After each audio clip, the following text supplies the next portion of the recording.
Hello mga palangga, this is Nelson Vlogs, a day in my life as a content creator na asa lang sa sponsors. Charot!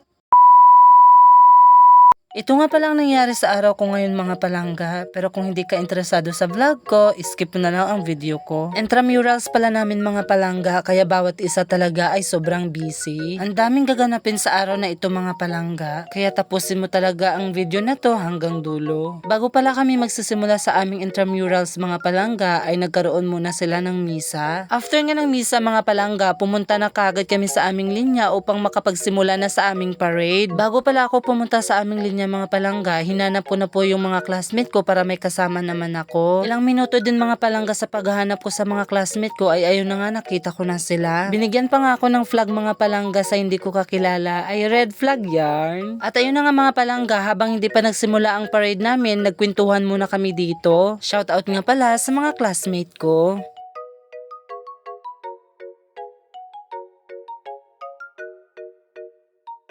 At ayun na nga mga palangga, after ng ilang minuto, nagsimula na rin ang aming parade. And honestly mga palangga, sobrang layo pa ng lalakarin namin. After nga ng ilang minutong paglalakbay mga palangga, ay nakarating na nga agad kami sa aming school. And after nga ng ilang minuto mga palangga, finally magsisimula na din ang mass dance competition. At ayun na nga mga palangga, tuluyan na nagsimula ang English department. Nakakatuwa nga silang tingnan mga palangga, and honestly sobrang proud ko din kasi isa ako sa mga English majors. Sa to na lang mga palangga, sobrang nahihirapan talaga ako mag-video niyan. Kaya tinaasan ko talaga yung kamay ko mga palangga para makapag-video lang. Pero alam nyo ba mga palangga, habang nanonood ako, sobrang gutom na talaga ng tiyan ko. Paano ba kasi nung oras na akong nagising and wala akong breakfast? And sa tuna lang din mga palangga, hindi rin kami makalabas kasi nga bawal. After nga ng mass dance competition mga palangga, nanood na kaagad ako ng volleyball.